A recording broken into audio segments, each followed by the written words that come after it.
Thank you for joining the Colorado Division of Real Estate to learn about some common deceptive practices affecting real estate consumers. Although deceptive practices occur in many industries, the real estate industry sees unique issues. This presentation will address a few trade practices which harm consumers, not just here in Colorado, but everywhere. Today, we will discuss rental scams, title fraud, wire fraud, predatory loans, timeshare resales, and some important information and resources that you can use to protect yourself. According to data released by the Better Business Bureau's Scam Tracker, the state of Colorado had the fourth most rental scams per capita in 2021. In rental scams, most often a scammer will post an advertisement for a property to rent at a very competitive price.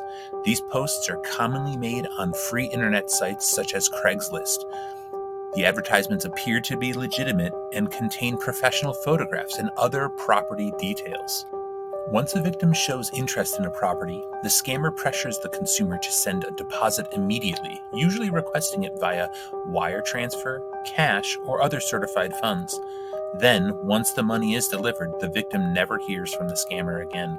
As you can suspect, either the property was not actually for rent, or it may not even exist. Next, we will discuss title fraud. What happens if someone attempts to illegally transfer the title to your property? The Division of Real Estate has received complaints about this issue. In general, title fraud includes two common scams: identity theft and mortgage fraud. Title fraud happens when a scammer has forged a deed to your property and records that fraudulent deed. This is usually done by scammers to get a mortgage on the property. It is not commonly done to possess the property. While title insurance protects buyers, the best practice to stop fraud in its tracks is for you to regularly monitor your identity and your credit.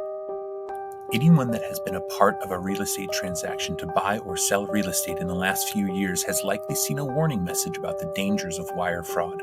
Wire fraud is a type of fraud that involves the use of some form of telecommunications or the internet.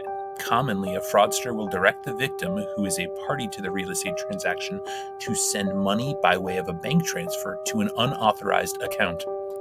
Once the money is transferred, the money rarely can be recovered. Since real estate transactions include large sums of money, they tend to be a target for scammers. A careful consumer can take simple steps like getting verbal confirmation from the title company to avoid these types of scams. Also, never provide your personal identifying information, such as your social security number or banking information, to an unknown individual or entity, especially those contacts which are made solely through email. Finally, be wary of poorly written correspondence and advertisements that contain misspellings, improper use of language, or unusual formatting. Predatory loans can take many shapes, but in general, a common thread is a person or company offering what sounds like free money to a homeowner. A good rule to follow is if the deal seems too good to be true, it probably is too good to be true. In some transactions, a victim may be offered a nominal amount of money up front in exchange for the right to list a property for sale in the future. Sometimes the organizers of these arrangements may seek out distressed homeowners, senior citizens, or other at-risk populations. In any case, as a consumer, you must always be careful about what you sign during any real estate transaction. And if you are ever in doubt, contact a lawyer or other resource, as discussed later in this presentation. A timeshare is an arrangement where several joint owners have the right to use a property as a vacation home under a time-sharing agreement. Many consumers enjoy the benefits of timeshares, but others do not enjoy those same arrangements. Problems can arise when a timeshare owner is seeking to resell their interest in a timeshare. Timeshare resale scammers often contact timeshare owners posing as a reseller or a real estate agent, stating that they have a potential buyer. Many of these scammers use legitimate-sounding names, addresses, and telephone numbers, and sometimes even use the information of other actual businesses. After convincing the consumer that the transaction is arranged, the scammer then asks the consumer to send money. This might be for a business license, closing costs, taxes, or other fees. Only after transferring money does the consumer realize that they are the victim of a scam. Some tips to protect yourself are: Do not send money by way of a wire transfer or other money transmittal service to any non-trustworthy source.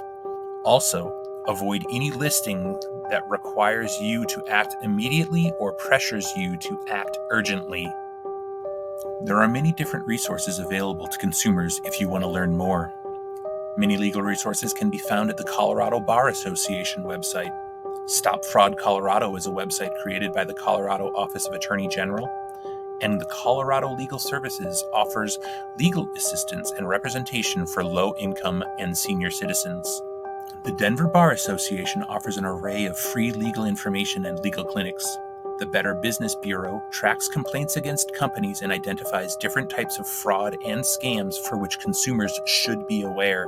And finally, do not hesitate to find a private practice attorney that is licensed in Colorado with Licensed Lawyer, an attorney search engine available on the Colorado Bar Association website.